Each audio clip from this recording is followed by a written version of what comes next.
Olá, boa tarde. Histórias com Carlitos, mais uma vez, ao vivo, uma live de sábado. Que maravilha! Esse novo horário buscando poder abraçar um número maior de amigos que estão fora do Brasil também. A Patrícia Goulart acabou de entrar, minha amiga, bem-vinda! E eu queria estar agradecendo, né, Natália Luiz, Dani Plamplona, grande contadora de história de Joinville, que bom ter você aqui. Queria estar agradecendo você, professor, por todas essas mensagens, meus amigos. Tem sido muito gostoso receber o retorno de vocês, secretarias de educação mandando mensagem.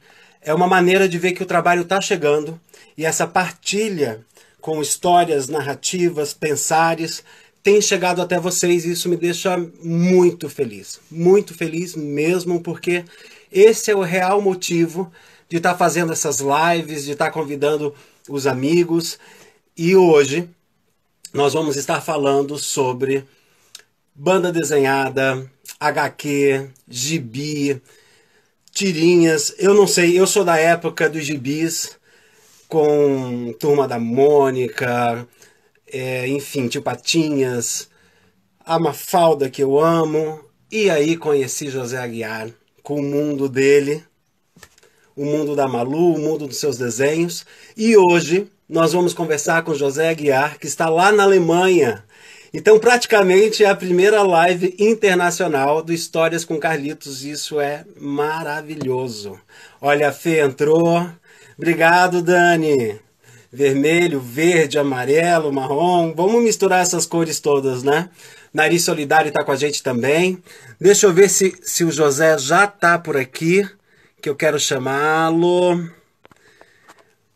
Vai pensando aí nas perguntas, nas suas dúvidas, para a gente poder estar tirando o máximo de proveito do José, com toda carreira que ele vem construindo durante esse tempo todo. Um beijo enorme, Fê. Deixa eu ver aqui. Eu não acho o José, acho que ele não entrou ainda, hein? Aqui, deixa eu procurar. Ainda não entrou não. Fê, dá um toque aí pro José, para ele poder, que eu não estou encontrando ele aqui. Né? José Aguiar, criador da Malu. Olha lá, já vou mostrando aqui. Ele já me deu um sinal ali. Essa aqui foi a última edição, uma edição especial para colecionadores. E já te chamo, José. Agora deixa eu mostrar aqui uma coisa que é maravilhosa, que o José faz e deixa a gente louco. Olha aqui, não sei, vocês vão conseguir. Olha aqui. Olha as dedicatórias. São maravilhosas. A gente fica horas numa fila para poder ter uma dedicatória do José Aguiar, com todo carinho. Tô chamando aqui, hein? Já foi. Quadrinho Filia. Ana Paula, bem-vinda. Que bom que você está aqui. Vamos ver quando o José vai aceitar. Já mandei o pedido, hein? E sempre é assim. Todo lançamento de livro, depois de ter uma aula, nós ficamos numa fila esperando para poder conversar um pouquinho, poder ganhar um autógrafo. Eu chamei, cadê? Ai, vamos lá, chamar de novo. Olha, aqui me dá uma mensagem que você não pode participar da conversa. Vamos lá. Como é que tá chegando aí? Voz, imagem? Tá tudo bem, gente? Vocês estão me vendo? Vamos ver. Chamando aqui. Estamos.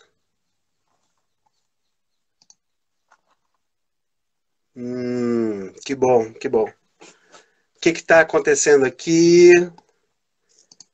Deixa eu escrever aqui que eu estou chamando e por algum motivo não está podendo me atender. Estou. Vou tentar novamente, hein? Santa Helena, bem-vinda. Deixa eu ver aqui. José, vou pedir para você entrar novamente, querido. Chamar, fazer transmissão ao vivo. Não está me aceitando. Será que nós vamos ter que trocar, entrar pelo da Fer? O que está acontecendo?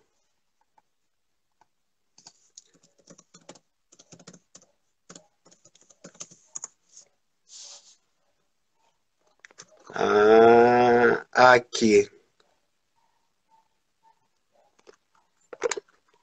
Vamos ver. Acho que agora vai, hein? Aê! Aê! Sim! Sim! Boa É que tarde, desculpe. José. Boa noite. José Des- Aguiar, meu querido. Obrigado por estar aí acordado esse horário, 5 horas de fuso horário. E Ainda tá você... cedo aqui. São só 10 horas. São só 10 horas, né? O sol agora que vai Uhum. começar a se pôr. E tá começando, tá começando. Por isso que tá um pouquinho mais, com esse clima um pouco mais sóbrio aqui. Mas tá tudo bem. Desculpe a demora para entrar, é que eu tive que atravessar um oceano até chegar aí no sinal. Mas tá tudo bem. Tudo bem, eu não sei o que aconteceu. Eu chamei algumas vezes e estava me dando que não podia aceitar aqui. Mas estamos aprendendo a lidar com isso tudo também, não tem problema. Primeira live internacional, tem todo o desconto do mundo. José Aguiar, fala um pouquinho pra gente quem é você, como é que é esse universo da história em quadrinhos, de desenhar, ser autor, editor, onde isso tudo começa e já... vamos isso, um pouquinho de você. Calma, vamos devagar. Então tá bom. Bom, Carlos, primeiro, obrigadão pelo convite. É um prazer enorme estar aqui com você, né? Porque você é um contador de histórias, mas você faz a mesma coisa que eu, só que de um outro jeito, né? Você trabalha muito com o corpo, com a voz, né? E eu tenho essa coisa, digamos assim, um pouquinho mais tímida, né? Que é o desenho, né? Que é o texto. Então, para mim é um prazer enorme estar aqui podendo conversar com você sobre essas coisas que no fim são as mesmas coisas, só que de formas diferentes. Bom, falando especificamente sobre mim, eu faço quadrinhos profissionalmente, vamos dizer assim, desde os 16 anos de idade, né? Tenho 45 recém-completos. Façam suas contas, né? Então, eu já estou trabalhando na área faz bastante tempo. Eu sempre quis fazer quadrinhos. Sempre foi uma linguagem que me fascinou muito. Sempre foi uma linguagem, assim, que me seduziu. Até porque eu venho de uma casa onde não haviam livros, não havia leitura. Os meus pais, pelas limitações que a vida deu para eles, eles não puderam ter muito acesso à cultura que não fosse pela televisão, ou no máximo o jornal do domingo. O meu pai praticamente comprava para ler o classificado, não as outras coisas, né, para ver os anúncios. Então, assim, né, eles batalharam, em especial minha mãe, me incentivou a estudar.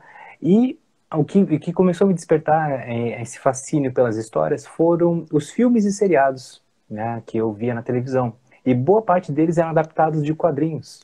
Naquela época eu não sabia disso, né? E eu tinha vontade de desenhar aqueles personagens. E naquela época não tinha como dar pausa, não tinha como gravar, né? Então eu tinha que assistir o episódio e tentar desenhar correndo aquilo ali. Cada semana, cada episódio, eu pegava um detalhe da roupa do personagem, da aparência dele e tudo mais. A partir daí eu comecei a criar minhas próprias histórias com esses personagens. Depois comecei a criar os meus próprios personagens, né? Que legal, que legal.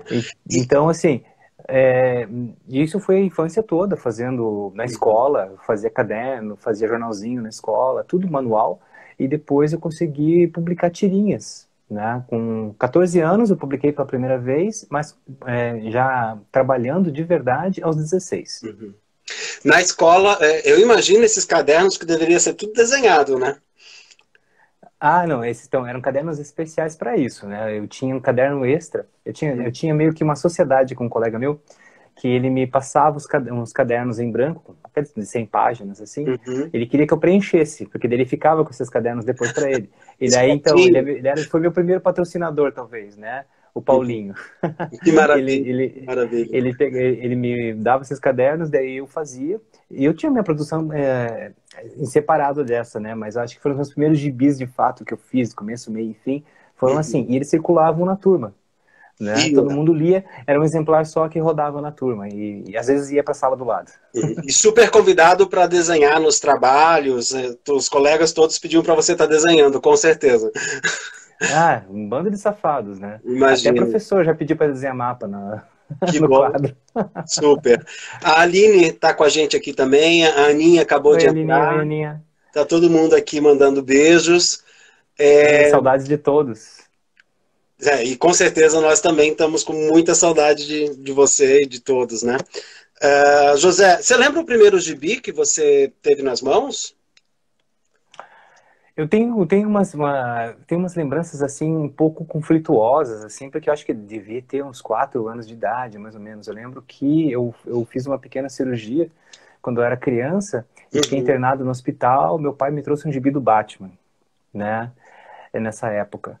E depois eu tenho uma outra, esse gibi eu tenho umas imagens dele perdidas, eu não lembro qual que é a capa. Eu tenho uma uhum, vaga noção de quem é o desenhista, né, pelo estilo que eu lembro, assim, mas eu nunca achei esse gibi. Então não sei, não tem, é uma lembrança muito, muito perdida, assim, nos primórdios da vida, assim. uhum, E depois tem um gibi, foi o primeiro que me marcou mesmo, que era um gibi do Homem-Aranha com o uhum. Thor, né, que eu ganhei, né, também um pouco mais velho, um pouquinho depois disso, então eu devia ter os meus 5 anos também, e eu lembro que fiquei com esse gibi lendo no banco de trás do Fusca da família, na volta da casa de onde eu tinha ganho esse gibi, junto com vários outros que eu tinha herdado. Super.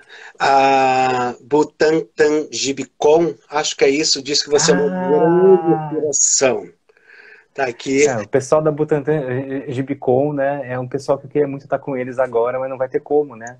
A gente Hum, está conversando desde o ano passado, eles estão levando a palavra dos quadrinhos aí para o quadrinho nacional, ajudando a uhum, divulgar, né, a cena nacional. Eu acho muito importante o trabalho que eles estão fazendo e principalmente levando a palavra gibi, que é a identidade nacional dos quadrinhos, que é uma coisa que eu mesmo durante muito tempo reneguei, uhum. porque você sabe como é que é, né? A gente fica adolescente, começa a Sim. querer fazer graphic novels, né? Romances gráficos, né? Mas a gente tem que entender que a nossa herança é a herança do gibi.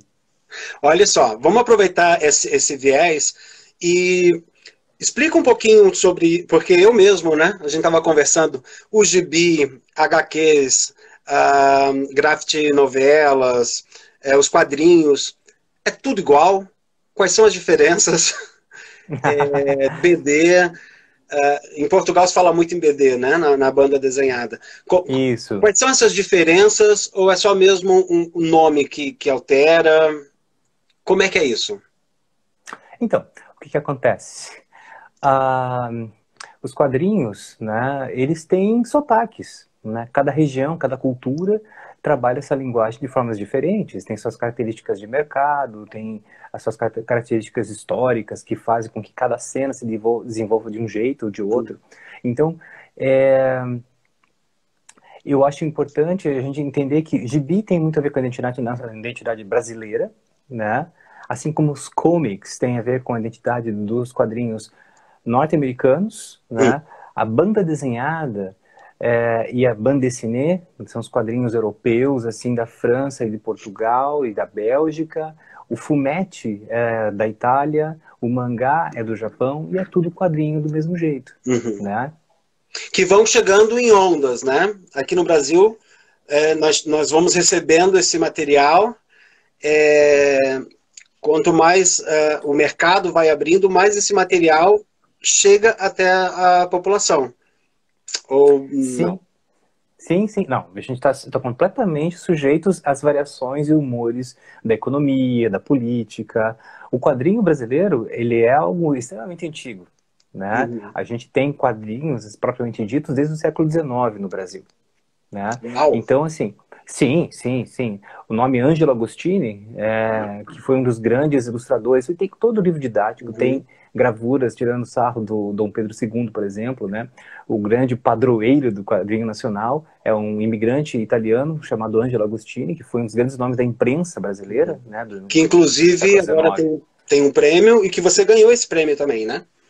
Sim, foi com trabalhos coletivos que eu ganhei o prêmio Angelo Agostini, Uhum. há alguns anos atrás. Mas, então, esse é um prêmio que é dado anualmente, é um dos grandes prêmios do quadrinho nacional, junto com o troféu HQ Mix, por exemplo, né? E agora temos o prêmio Jabuti também, que começou a incluir categoria quadrinhos, tem o prêmio Leblanc, que é recente também. Então tem várias premiações que têm surgido, algumas mais voltadas para o quadrinho mais independente, outras para o grande mercado, e por aí vai. Mas voltando para a questão assim da história do Brasil com os quadrinhos, ela é muito grande. Inclusive, eu sou de Curitiba, não sei se todo mundo sabe, mas mesmo a minha cidade tem uma tradição grande com relação aos quadrinhos. E sempre o que acontece com a gente, infelizmente, que a gente está muito sujeito, porque a gente não tem um mercado estabelecido de uma forma muito estável. Então, Sim. quando você tem, logicamente, uma quebra na economia, né, os quadrinhos, eles têm uma queda também. Seja nas vendas, né, seja nas tiragens. Isso faz com que as coisas se transformem. Na última década, os quadrinhos cresceram muito. Em especial por causa dos grandes eventos de quadrinhos que surgiram. Tá aí a Butantan Gibicon que está nos prestigiando aqui na live, Uhum. né? Tem o pessoal da CCXP lá de São Paulo, né? O pessoal que faz a Bienal de Quadrinhos hoje, que foi Gibicon no passado, né? Tem a Multiverso Comic Con do Rio Grande do Sul e, obviamente, temos o FIC, que é o grande catalisador que deu início a todos esses festivais de quadrinhos no Brasil. Então, a gente tem toda uma cena que independe também das livrarias, que é uma cena autoral e nacional. Então, isso é uma coisa que cresceu muito nos últimos 10 anos. Eu Então, tenho, eu tenho, desculpe te interromper, mas eu tenho sempre a sensação que é um universo paralelo, né? Tipo, eu vejo o crescimento do segmento aqui no Brasil, no Paraná bastante, em Curitiba, mas também fora tem muito isso, né? Algumas livrarias específicas, você vai atrás, eu quero conhecer essa livraria que trabalha muito com a questão dos quadrinhos e da BD, enfim, mas não é assim, né? Esse é como um assim? universo paralelo, tem um público muito específico, né? Que vai sendo construído para essa linguagem. Vou ser bem sincero, assim, com relação às histórias em quadrinhos, ela não é um universo paralelo no sentido de que ela faz parte do nosso imaginário. Você Uhum. vê quadrinhos em todo quanto é lugar, né? Você vê no cinema, no teatro, nas séries de televisão, você vê em cueca, camiseta, meia, né? Brinquedos. Então, assim, os quadrinhos fazem parte, assim, do nosso cotidiano. Né? O que talvez você possa enxergar como um universo paralelo é essa questão assim das feiras, da livraria especializada, né? Inclusive, a gente está num momento muito importante agora, nessa época de pandemia, em que a gente está precisando valorizar principalmente as livrarias que vendem quadrinhos, né? As Sim. comic shops, né? A gente tem em Curitiba, por exemplo, a Itiban Comic Shop, que é um ponto de venda dos meus livros, inclusive, mas que é um ponto focal cultural da cidade muito importante, porque sempre trouxe, Uhum. antes de terem os grandes eventos de quadrinhos, ela sempre foi responsável por levar muita gente importante para circular pela cidade, haver uma troca, que inclusive me ajudou a me fomentar como artista também. Então é muito importante que a gente adote as livrarias especializadas em quadrinhos das nossas cidades, né? Então tem em Uhum. todo o país. É muito importante a gente falar, lembrar de nomes como, sei lá, a Ugra em São Paulo, Ou a agora Monstra, sim. né? Sim, tem um monte de lugares, né? A E algumas, mostra. infelizmente, Uhum. sim, tem algumas que infelizmente, tendo que fechar as portas, né? Então é muito triste isso, porque Uhum. eles dependem, diferente das grandes livrarias, que também já estão enfrentando problemas, né? Mas Sim. elas são um grande reduto da cultura dos quadrinhos, assim, eles são responsáveis pelo nosso, como posso dizer, é, digamos, por uma energia vital, que faz com que circule o quadrinho brasileiro. Porque quando a gente pensa em quadrinhos, eu estava falando, né, comics, mangá, banda dessinée, eu estou falando de quadrinhos importados dos Estados Unidos, do Japão e da França, e da Itália também, né, os fumettes, que são os principais vertentes de quadrinhos lidas no Brasil, que são Uhum. vindas de fora, né? E a cena brasileira que cresceu nos últimos 10 anos em particular, né? Ela sempre existiu, mas sempre nos altos e baixos, né, da nossa história, né? Nós Então, tivemos também, ainda temos, né, essa questão dos quadrinhos nos jornais impressos, né? Quando tinha a questão dos jornais, tinha bastante quadrinhos também, né? Sim, então, infelizmente hoje em dia o jornal impresso é um veículo cada vez mais raro, né? Eu mesmo, então, eu sou cria do jornal impresso. Eu comecei a publicar em jornal aos 16 anos. Eu publiquei até 2017, quando o jornal Gazeta do Povo fechou as portas e se transformou Sim. numa revista. Então, é muito importante lembrar que os suplementos de quadrinhos sempre foram importantes. Na história do quadrinho mundial, é importante lembrar que os quadrinhos eles eram importantes diferenciais de venda, inclusive de atrativo de leitores, né? Os autores de quadrinhos no começo do século XX nos Estados Unidos, né? Não no Brasil especificamente, mas você tinha jornais, grandes jornais disputando artistas como superstars, assim, porque eram eles que eram diferenciais de venda, né? Sim. Você ter esses autores dentro da sua mídia.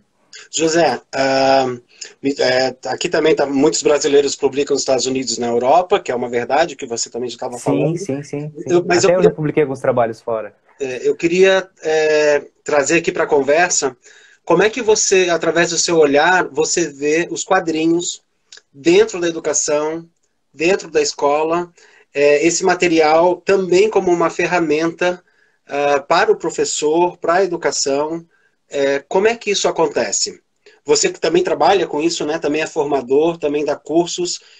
Como é que a escola, a partir do teu olhar, como é que a escola utiliza os quadrinhos? Pois então, eu também sou, além de quadrinista, né? A minha primeira, como posso dizer, profissão é quadrinista. Eu sou autor de quadrinhos, né? Eu basicamente vivo, né, de quadrinhos há muito tempo. Mas eu sou formado como arte educador pela FAP, né, a Faculdade de Artes do Paraná, e tenho um mestrado também em quadrinhos pela UTFPR, né, aí de Curitiba. E então, desde o final dos anos 90, eu ministro aulas de quadrinhos, né? Eu já trabalhei com escolas de todos os tipos, né? Escolas públicas, escolas particulares, e principalmente nos meus projetos de quadrinhos eu sempre faço contrapartidas culturais, que é para levar a cultura dos quadrinhos, para desmistificar o uso deles em sala de aula. Tenho trabalhado muito com a Secretaria Municipal de Educação. Todo ano eu faço oficinas com os professores de lá para formação de professores com relação ao uso de quadrinhos em sala de aula. Por quê? Porque, como eu falei, os quadrinhos não são universos paralelos, eles estão ao nosso redor. Mas, às vezes, eles são uma ferramenta subestimada de ensino. Por quê? Porque quadrinho, antes de tudo, ele é entretenimento. E existe uma barreira, um preconceito com relação ao entretenimento, né? Você não consegue, não sei por que a gente, às vezes, tem uma resistência a entender que você pode aprender com prazer. Aliás, você deve aprender com prazer, né? Exatamente, né? Você deve, pode, por favor, Por né? favor, vamos É aprender com muito prazer. importante, porque se você aprender dessa forma, você nunca vai esquecer de fato, né? Então, eu acho que os quadrinhos eles podem trabalhar diversos conteúdos, porque eles são interdisciplinares, né? Os quadrinhos, por si só, já são uma linguagem multimídia, que mistura outras linguagens também, né? Então, você tem diversas áreas de conhecimento sintetizadas dentro de uma história em quadrinhos. Não importa se é uma história histórica, né, baseada em fatos reais que aconteceram, documentados e tudo mais, uma ficção histórica, ou se você está fazendo uma história infantil, como uma da Turma da Mônica. Eles trabalham dentro de diversas áreas de conhecimento para construir essa narrativa. E isso faz com que você também consiga se aproximar mais do seu aluno. Acho que isso é muito importante. E às vezes falta esse diálogo entre o educador e o educando, porque o que acontece? Você cresce e você acaba, por N motivos da sua vida, você acaba se distanciando dessa cultura. Você cresceu lendo Turma da Mônica, você citou Mafalda, leu Tio Patinhas, mas o que os seus alunos leem hoje? Né? Sim. O que você acompanha disso? Se você tem uma noção disso, você consegue dialogar de uma maneira mais eficiente com seus alunos. Isso funciona com a criança, com o adolescente funciona muito, e com o adulto, enfim, não tem idade, Com né? qualquer idade. Então, isso que é legal do quadrinho, porque assim, vamos começar já com uma questão de preconceito que possa existir com relação ao quadrinho para pessoas que não conhecem os quadrinhos, que se desligaram dessa cultura. É o inho do nome, é o diminutivo. Você acha que as histórias em quadrinhos são historinhas, né? Não, na verdade isso já é um preceito errado. É um preconceito que você cria em torno de uma linguagem que ela tem potencial absurdo, porque ela congrega todo e qualquer gênero. Você pode ter quadrinhos do mais infantil possível até o mais adulto imaginável, né? Você pode ter histórias que são jornalismo em quadrinhos, né? Falando de guerras, falando de drogas, né? Assim como você pode ter histórias eróticas, você pode ter histórias sobre psicanálise, você pode falar sobre qualquer tema que você queira dentro dessa linguagem. Inclusive, os quadrinhos são muito utilizados também, já participei de projetos assim, que são projetos para fazer mediação com a ciência, né? De você pegar e traduzir um tema muito complexo, que é, sabe, uma tese, O uma professor Pardal dissertação. não tinha muito isso, né? Sim, e aí é o lúdico da coisa, da Dessa fantasia coisa. pura, né? De você pegar a ciência e trazer para o lado da fantasia. Porque, na verdade, assim, muita coisa que a gente tem hoje era ficção científica até quanto tempo atrás? E já Né? está Essa aí, né? nossa conversa hoje, que a gente está tendo agora, com essa telinha dividida, nós dois conversando, cada um num continente, isso era coisa que você via no filme de ficção científica dos anos 40. Certo? Então a gente está vivendo no futuro, né, do passado. Realmente. José, Né? olha só, o tempo voa. Eu queria, vamos colocar aqui na conversa, dentro disso que você está falando, que eu fico impressionado. Já mostrei aqui alguns do seu material, principalmente da Malu, né?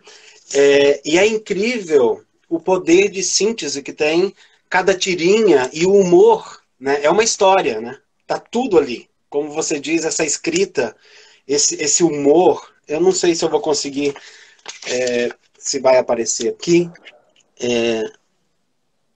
mas eu fico encantado com esse humor que você traz, com essa forma de escrever.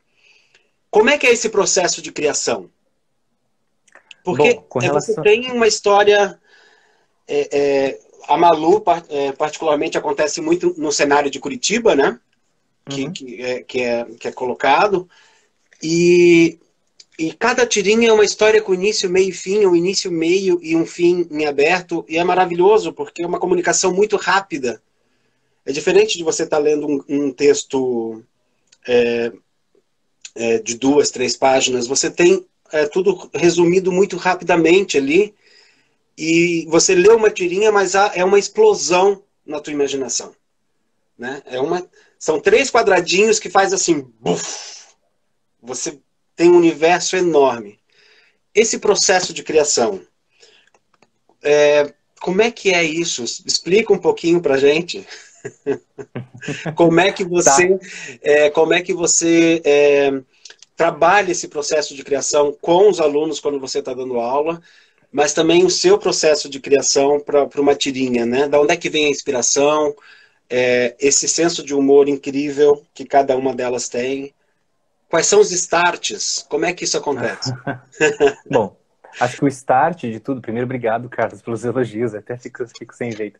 Mas é o seguinte, os starts, eles vêm do quê? Da observação da vida, da observação das pessoas, né? Se você não vive, você não sabe que história contar, né?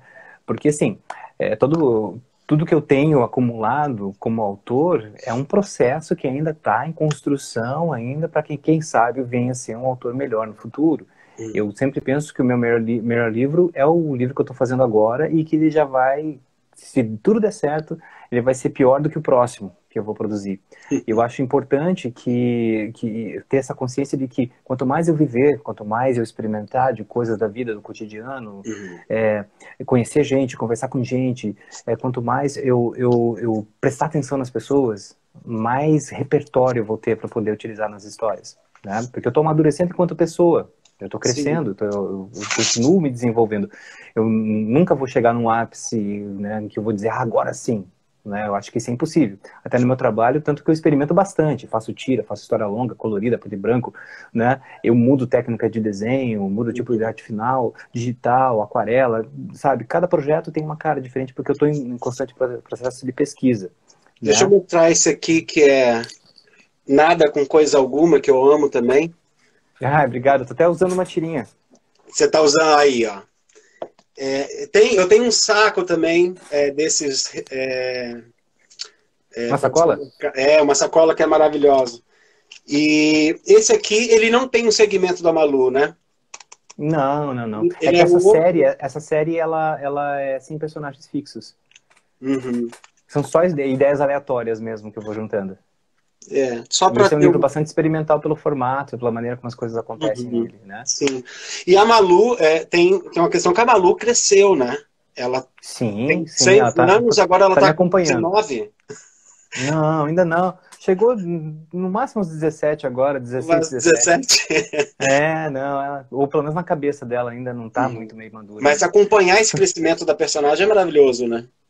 Sim, sim, sim. A Malu, ela surgiu, vai fazer 20 anos. E ela surgiu como coadjuvante numa tira, né? E Uhum. ela foi tomando conta da tira e se tornou minha principal personagem ao longo desses anos, nos últimos anos em particular.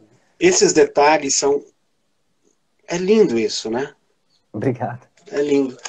E também tem esse aqui que é um diário de viagem, bilíngue, Sim, uhum. português Uma e viagem ilustrada alemão. pela Alemanha, Reisetagebuch.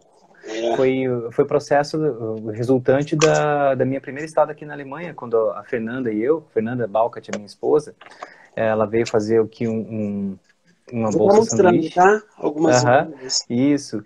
E daí a gente viveu um semestre aqui. E um Então foi a semestre primeira vez rendeu que a gente isso esteve na tudo? Alemanha. Oi? Um semestre rendeu isso tudo. Rendeu esse e o primeiro livro da Malu. Olha, que, é, Na verdade, o livro foi escrito depois, né? Mas as sim. ilustrações foram feitas na Alemanha. Eu não sei como é que chega aí. Tá, dá pra ver, essas imagens são de um ensaio que a Fer estava participando como atriz. Hum. Aproveitando a questão de você trazer a ideia do ensaio, como é para você ver os teus quadrinhos em cena? Porque também tivemos, né, a cena HQ, que você faz parte, e que é muito interessante ver o quadrinho indo para o palco. Você quer falar um pouquinho disso para gente? Porque também é uma maneira Claro, importante. da gente ver como é ampla a atividade em cima do quadrinho, né? Como ele pode Uhum. ter tantas variações educativas, artísticas, enfim. Então, Carlos, então, abrindo parênteses para explicar o que foi o CNHQ, né? Acho que isso é Uhum. importante para contextualizar. É um Sim. projeto que não existe mais, infelizmente. Foi um projeto feito em parceria com a Quadrinho Filia, que é a empresa minha e da Fernanda, com o Paulo Biscaia Filho, da Vigor Mortis, né?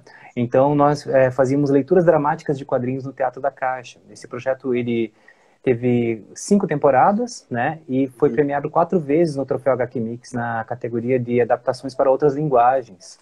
Ou seja, foi super recompensador para a gente. Primeiro pela proposta, que era algo completamente diferente. A gente fazia o seguinte, a gente reunia atores da cidade de Curitiba, né? Então praticamente toda a cena daquele momento do teatro passou em algum momento por aquele Sim. palco.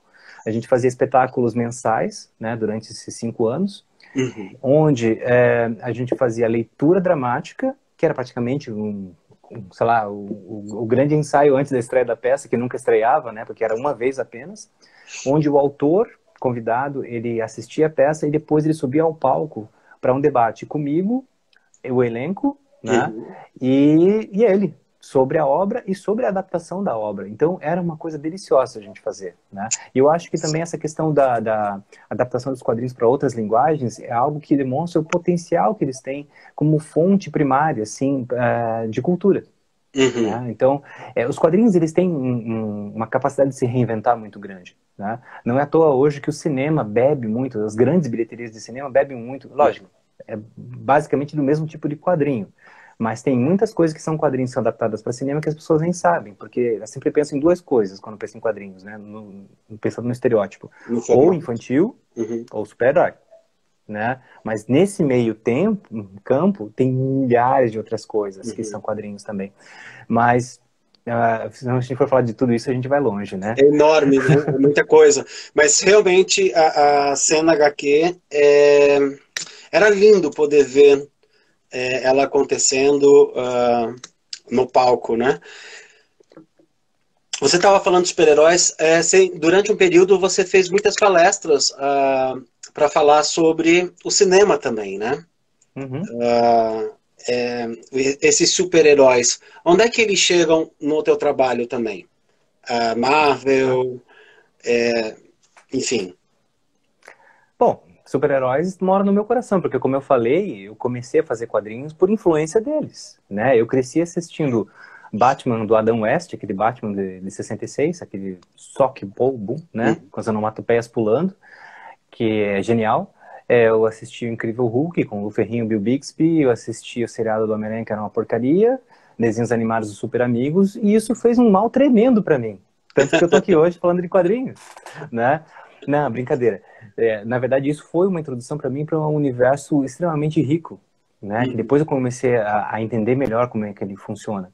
Porque os super-heróis, na verdade, fazem parte de uma mitologia moderna que está se construindo no mundo hoje, né? Então eu acho muito importante a gente entender isso, porque os heróis já são reinventados há muito tempo. Os super-heróis surgiram em 38 com o Superman, né? Foi o primeiro super-herói. De lá para cá ele já mudou de cara tantas vezes, né? E continua se transformando porque eles vão se adaptando para continuar sobrevivendo. Só que eles são só uma faceta dos quadrinhos, que são importantes para mim, né?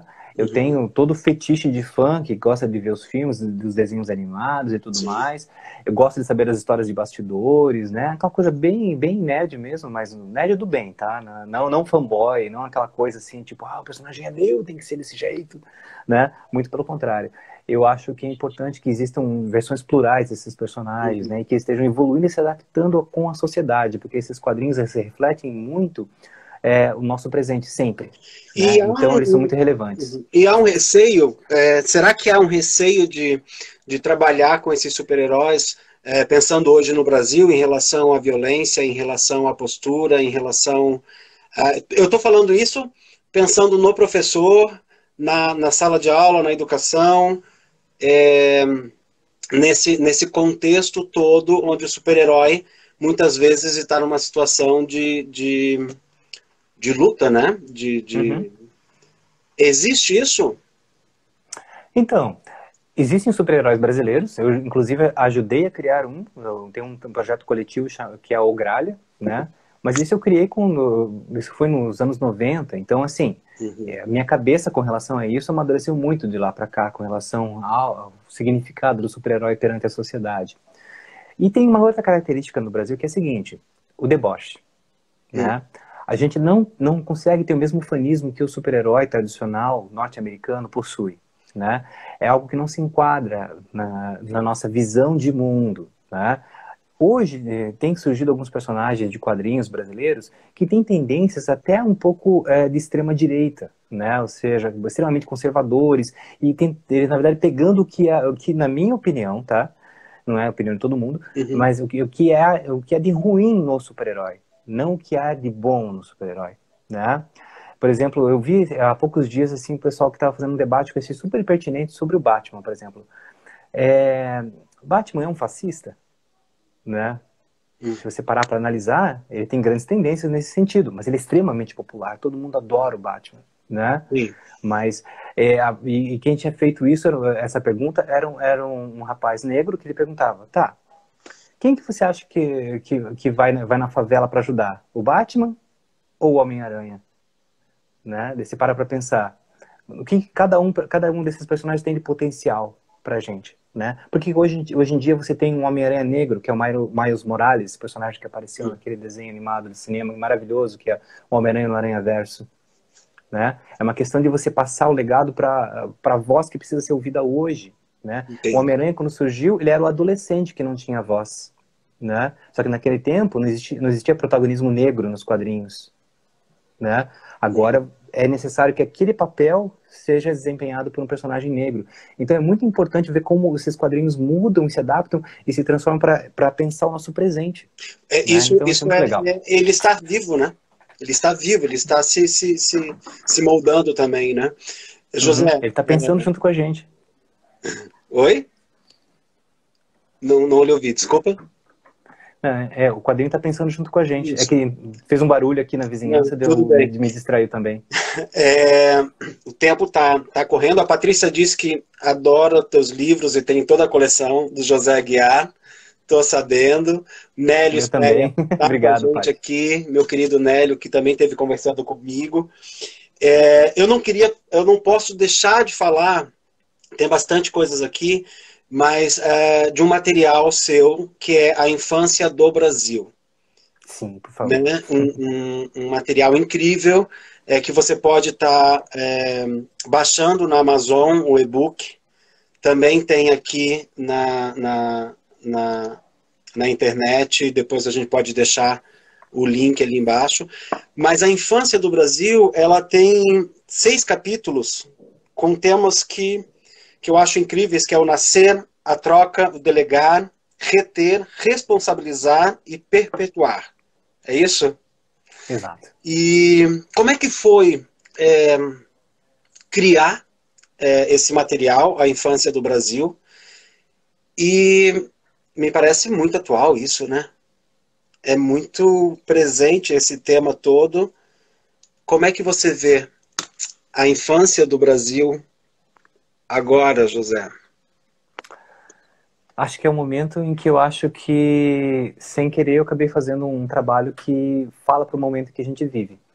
Porque a Infância do Brasil já foi feito entre 2015 e 2017, né? Uhum, Então, ele já tem 3 anos, né, que existe, que está circulando. Ele primeiro foi publicado na forma de webcomic, ou seja, uma história em quadrinhos na internet, no site infanciadobrasil.com.br, que eu recomendo que todo mundo visite, porque lá você pode ler a história de um jeito tradicional, né? Uma página depois da outra, uhum. e também ler com comentários. Essa faixa comentário também é muito interessante para os educadores utilizarem em sala de aula, É né? muito Porque, bom. Tá tudo ali obrigado. comentado. Você está Uhum. tendo aula Mas, junto. É maravilhoso isso. Sim. mas é justamente porque tudo que eu precisei pesquisar, eu também tive a consultoria de uma historiadora, a Cláudia Regina Moreira, Uhum. que me deu toda a substância que eu precisava para que construir uma história que tivesse um embasamento histórico muito importante. No começo da nossa conversa eu falei que a gente normalmente estuda não da maneira correta, né? A gente não se diverte, a gente não entende, né? A gente é obrigado a decorar. E história sempre foi uma frustração para mim no estudo, porque eu sempre me interessei pelo tema, mas nunca vi a história do Brasil sendo bem trabalhada, de uma maneira que me instigasse. Eu sempre quis fazer uma história que se passasse no Brasil, né? Uhum. Já tinha feito, né? Eu tinha feito o Ato 5, que passa na época da ditadura, junto com meu amigo André Diniz, roteirista, né? Uhum. Eu tinha feito outra história com ele chamada A Revolta de Canudos, mas ainda não tinha achado a minha história que eu queria contar sobre o Brasil. E depois que eu me tornei pai pela primeira vez, eu tenho 2 filhos, né, eu fiquei muito sensibilizado para a questão das crianças, né, porque eu estava pensando não só nos meus filhos, mas também nas crianças que eu via nas ruas, que eu Uhum. via ao meu redor, que via em outras realidades, né. Então eu comecei também a recordar da minha própria infância, comecei a pensar, nossa, no meu tempo não, de criança, eu tinha tais coisas, diferente do que os meus filhos têm e do que poderão ter daqui para frente, quem sabe. Como será que foi com a minha mãe? Como será que foi com meu pai? Né? E eles eram de gerações de bem diferentes, né? Minha mãe era da década de 50, meu pai era da década de 20, né? Do século passado. Então eram mundos completamente diversos. Daí eu comecei a fazer esse retrospecto. Gente, achei qual a história que eu quero contar, né? A história da infância do Brasil. E nesse meio tempo eu decidi que é recontar a história do Brasil sob numa perspectiva que fosse completamente diferente do que já foi feita. Porque se a gente sempre conta aquela história, Dom Pedro Álvares Uhum. Cabral, né, Dom Pedro I, Dom Pedro II, né, Sim. proclamação da República, mas daí o que acontece? Né, fica sempre repetindo as mesmas coisas, basicamente. Eu tentei buscar uma perspectiva nova, por quê? É a perspectiva do mais frágil. Né? Então, a infância sempre é fundamental para definir o que você vai ser no futuro. Então, o Brasil, metaforicamente, está vivendo o que ele vive hoje, as suas dificuldades, os seus dramas, né? Por quê? De certa maneira, é um país que está deixando a sua infância para trás e está tropeçando, porque está cometendo erros, Você vai me cometendo fazer enganos, chorar aqui? né? Desculpe, mas é o que eu penso, Sim, sim, sim. né? Só Você. que, só que assim, essa reflexão é importante para que a gente ande para frente, não para trás. Uhum. Porque a gente está vivendo um momento em que tem muita gente negando a história, muita gente tentando reescrevê-la de acordo com os seus gostos pessoais e não tentando refletir sobre ela, porque a história do Brasil é extremamente rica e ela é completamente única, porque ela não é aquela coisa que é romantizada que a gente tem, cavaleiros medievais, cowboys, né? Todos esses mitos. Nós temos outros mitos, e alguns que ainda nem foram explorados no nosso imaginário, porque a gente ainda tem poucas histórias feitas sobre nós mesmos, nós pensando sobre nós mesmos. Nos quadrinhos, esse é um movimento positivo do quadrinho brasileiro, né? Que ele tem feito cada vez mais histórias sobre o Brasil, sobre personagens que são possíveis aqui, né? E não estou falando só de quadrinhos assim de autores independentes, como muitos têm feito, tá? Mas, por exemplo, lá tem o Jeremias Pelli, que é da Turma da Mônica, Uhum. sabe? A questão do negro, do racismo, a gráfica MSP da Tina, que fala sobre questões sobre assédio sexual, né? O assédio que as mulheres têm no dia a dia. É muito importante isso estar sendo contado em quadrinhos, porque isso atinge as pessoas de uma outra forma. O quadrinho tem uma certa intimidade com o seu leitor, que Sim. às vezes outras mídias não têm. A leitura do quadrinho, ela é uma leitura mais intimista? Eu acho que ela é extremamente interativa, Uhum. porque, assim, eu acho que o meu ofício como um quadrinista, como um contador de histórias, é montar o quebra-cabeça. Isso eu sempre falo nas minhas oficinas, nos meus cursos. Uhum. Só que omitindo as peças certas para que você possa completar com a sua imaginação, né? O espaço da sarjeta, da calha entre os quadrinhos, é Uhum. o espaço mais importante da história em quadrinhos. Não é o desenho que tem entre uma cena e outra, mas é esse espaço em branco onde você dubla o personagem, onde você imagina o movimento, a intensidade desse movimento, Uhum. né? A velocidade com que ele acontece. Então, tudo isso é interativo. E tudo isso está potencial quando o livro está fechado. Quando você abre, você dá vida para ele. Uhum. E você dá poder para o leitor, né? Você deixa Sim. o leitor estar agindo junto com você, né? Uhum. Isso Por isso que toda vez que você adapta um quadrinho para cinema, ou teatro, ou televisão, sempre Uhum. tem polêmica. Porque a interpretação que eu tenho da história é a mesma que a sua até certo ponto. Porque daí você tem a tua subjetividade em cima disso. Uhum. Os desenhos são os mesmos, o texto é o mesmo, mas você vai colocar algo seu, você vai vestir aqueles personagens, você vai interpretá-los junto. Tem muito de teatro nos quadrinhos. Lindo isso, lindo. José, ai, o tempo voa. Eu estava preocupado com o tempo voa sempre. A sua obra está publicada no Brasil, em Portugal, na Espanha, França, Alemanha, nos Estados Unidos, né? A Espanha ainda não. A Espanha ainda Não? não. Mas Não, não não consegui ainda. conseguiu, mas eu já vi livro seu. Ah, eu levei.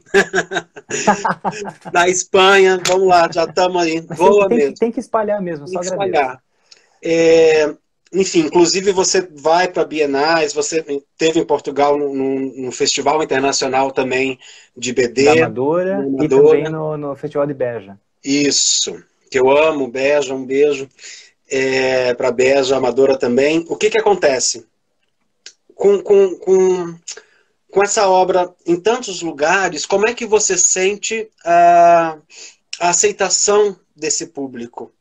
Como é que é a aceitação do seu material, ou dos quadrinhos, nesses lugares? Há alguma diferença? Brasil, França, Alemanha? Como é que você sente a sua obra chegando nesses países? Então, bom, primeiro fazer uma correção aqui, a Fer acabou de me lembrar. Saiu uma história minha na Espanha, sim, mas dentro de uma coletânea, não um livro meu, tá? Alguém ainda lembra das coisas. Obrigado, Fernanda. Eu ainda não estou maluco, Fê. Sim, é que faz tempo essa. Então, o que acontece? Basicamente, eu sempre sinto como se estivesse começando em todos os lugares, né? Então, isso faz também com que eu me sinta sempre um jovem autor, iniciante. Mas o que acontece é que, sim, cada país tem sua particularidade, tem seus interesses, tem obras que podem funcionar num país e não funcionar em outro, tem algumas que têm apelo mais universal. Então, é sempre uma grande loteria você saber se o seu trabalho vai ser bem aceito num lugar ou não, né? Então, são experiências muito diversas, né?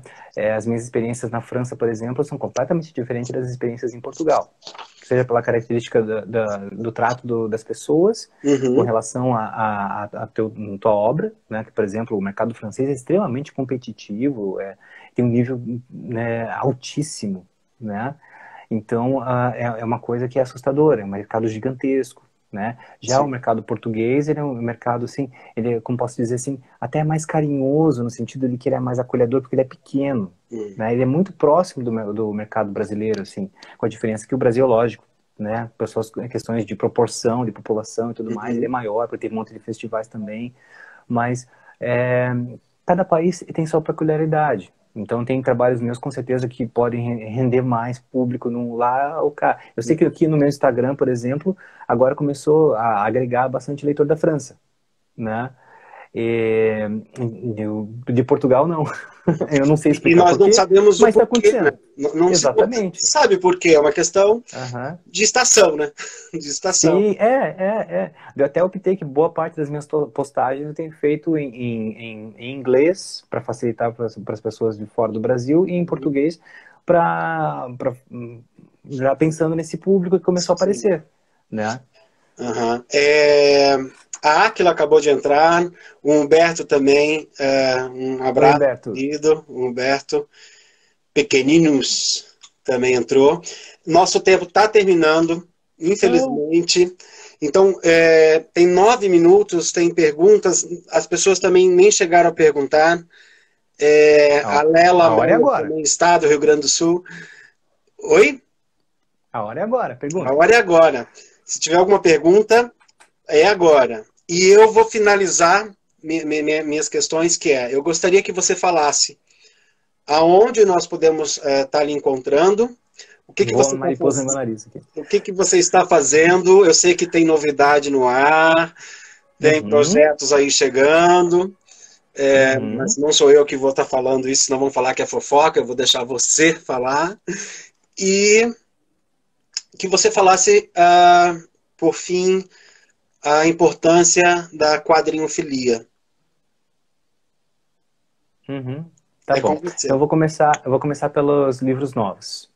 Então, vamos lá. Eu tenho um livro pronto, impresso e guardado na Biblioteca Pública do Paraná, que é um livro teórico que eu escrevi chamado Narrativas Gráficas Curitibanas, onde Uhum. eu reúno os artistas dos últimos 210 anos que publicaram charges, cartoons e quadrinhos em Curitiba, né? Inclusive, aproveitando, né, deixar uma homenagem aqui ao Rodrigo, né, que faleceu, o autor do Punk Afonso, que faleceu essa semana, né, ele Sim. tá no livro também, ele tem uma página que eu falo um pouco da carreira dele e tudo mais, publico alguns dos quadrinhos dele do Punk Afonso, né, o pessoal de Curitiba tá de luto, né, porque perdeu de repente esse amigo, né, que era um grande entusiasta, porque trabalhava principalmente com as crianças, na formação Uhum. de leitores de quadrinhos, né, então ele tinha uma carreira bem extensa, né, tinha uma escola também, né, a Casa Bella Boni, que sempre divulgou a arte dos quadrinhos. Ele também faz parte dessa história, então eu fiz questão de resgatar gente, não só gente muito famosa dos Uhum. quadrinhos, né, e das charges dos cartoons, mas buscar desenterrar pessoas que publicaram pouco tempo, mas que também fizeram coisas que fazem parte dessa história que eu acho super relevante, e da qual eu tenho a honra de fazer parte, né. Esse livro, por causa da pandemia, por causa de quarentena, né, a gente não tem previsão ainda de lançamento, mas ele está prontinho lá, esperando, eu vi ainda, né. É, então, tenho também o livro CWB, meu novo livro de quadrinhos, né? A minha primeira história longa e muda, né? Toda feita em aquarela, né? Que é uma viagem, né? Pela geografia afetiva que eu tenho com relação a Curitiba, né? Não esperem cartões postais, né? É um livro diferente. Quem visitar o meu Instagram, quem não me segue ainda, segue lá. Tem um monte de previews, tem muitas coisas que eu vou postar ainda desse livro, né? Que já está pronto, né? Ele também está no prelo, logo também vai ficar, né? Prontinho. Só que pelos mesmos problemas do outro livro, né? A gente não sabe quando é que vai ser o lançamento, porque está tudo parado, já não tem como fazer evento ainda. Então vamos ter que esperar um pouquinho. E eu já estou começando, né, esse mês mesmo, um outro livro chamado Debaixo d'Água, né, que é mais ou menos como se fosse uma ramificação do Infância do Brasil, de certa forma, que envolve questões muito importantes que têm a ver com a infância, principalmente com a questão da gestação e parto. Maravilha. E eu recebi uma chamada no meio da sua fala, fiquei aqui angustiado, desculpe, porque baixou um pouco o volume. Mas você está me ouvindo bem, né? Perfeito. Ótimo. E, José, a importância da quadrinhofilia. Ah, sim, sim. Puxa vida. A quadrinhofilia é mais do que uma empresinha, do que um CNPJ para Fernanda e para mim, né? Porque ela permitiu que a gente realizasse vários projetos que a gente nunca imaginou que pudessem ser capazes. A gente fez desde esse livro didático aqui sobre arte, né? Uhum. A gente fez exposições, né? Aí você tem um aqui, um independente, né? Que é um resgate da história do teatro de Curitiba, do teatro em língua alemã. A gente fez eventos como a Gibicon, o CNHQ, o ciclo de quadrinhos na Livrarias Curitiba. A gente fez muita coisa que foi além das páginas dos quadrinhos. Sem falar nos workshops, nas palestras, nas oficinas, nas qualificações de professores, né? Então, a quadrinhofilia é algo muito importante para nós, né? Não é só o neologismo que eu inventei, né? Uhum. Para exemplificar essa minha paixão pelos quadrinhos, mas que se ramificou para outras coisas, que vai se ramificar mais ainda. A quadrinhofilia para a gente é um pedacinho de sonho que pode vir a ser maior ainda no futuro e faz parte da nossa persistência, da nossa resistência em acreditar no valor da arte, da cultura, do conhecimento, né? Na paixão que a gente tem por essas coisas que eu acho que são tão importantes para que a gente possa vencer obscurantismos, possa vencer negacionistas, terraplanistas e fascistas e todas as coisas que a gente acha que só atrapalham, né? Então acho que a gente precisa de ter muita quadrinhofilia e amor no coração para poder fazer um mundo melhor. Humberto pergunta quanto tempo tem a quadrinhofilia? Quantos anos? A quadrinhofilia tem, meu Deus, acho que ela existe desde 2007. Desde 2007. A Lu Oliveira fez Uhum. uma pergunta que realmente não vai dar tempo de responder, acho eu, que é quais são as qualidades que um super-herói deveria ter para salvar o Brasil. Só que agora, Lu, faltam dois minutinhos. Eu Essa não cheguei a tempo, porque isso teria que ser no início da live, Lu. Bom, vamos tentar ser sintéticos, né? Ele tem que ser justo, verdadeiro, né? E muito persistente. Uau! José, meu querido, José Aguiar, muito obrigado por ceder o seu tempo para a gente estar aqui conversando. Eu O queria prazer é todo meu. agradecer muito você, a Fê. Eu sei que as crianças já estão deitadas, mas mando um beijo para eles, para todos. Saudade. Obrigado. O Heitor eu ainda vi rapidamente hoje, a Violeta já estava deitada. Agradecer todo mundo que está nos acompanhando, prestigiando. A Denise entrou, ok. A Aline está com a gente desde o início, que também colabora com vocês, né? E 2 minutinhos que são seus para você poder estar falando o que quiser para a gente. Bom, primeiro, quem não me segue, por favor, me siga. Eu preciso de audiência, porque não adianta eu criar histórias para que sejam só minhas, né? As histórias são feitas para serem compartilhadas, né? Para serem discutidas, pensadas, porque uma das coisas mais lindas quando eu faço um livro é saber que esse livro, ou seja, uma webcomic mesmo, né? Ela vai ser lida por alguém que não vai estar aqui do meu lado, que não vai estar aqui cara a cara, como estamos eu e o Carlos, para a gente conversar sobre os seus detalhes. É que eu vou estar me comunicando com vocês de um outro jeito, né? E isso para mim é maravilhoso. É muito importante ter leitores, né? Quanto mais, melhor, né? De todas as maneiras possíveis. Não estou falando só como negócio, como vendas, mas sim porque eu acho que a arte é muito importante, ainda mais em tempos como os nossos atuais, onde a gente precisa manter nossa sanidade, a gente precisa manter a cabeça no lugar. E a fantasia, ela não é só um escape, né? Ela é uma maneira da gente se projetar e refletir sobre o presente, sobre quem nós somos, sobre onde estamos, para tentar encontrar soluções, né? Então eu acho muito importante que a gente possa estar juntos, no meu caso, através dos quadrinhos. Então quem puder me seguir lá no Instagram, @quadrinhofilia, no Twitter também, @quadrinhofilia, Facebook José Aguiar, e tenho também o canal do YouTube do Quadrinhofilia. Está um pouquinho parado no momento, a gente vai voltar com muita produção, porém já tem muito repertório, muita coisa para vocês conhecerem lá. Maravilha. Gente, muito obrigado. Essa live vai estar gravada, vai para o YouTube, vai ter todos esses endereços lá embaixo. Já está o reloginho aqui. Queria agradecer mais uma vez, José Aguiar. Agradecer a vocês que nos acompanharam. Beijo grande. Boa caminhada aí na Alemanha, José. Muita boa sorte e vamos comunicando. Então, obrigado e até breve para todos vocês, viu? Obrigadão mesmo, tá?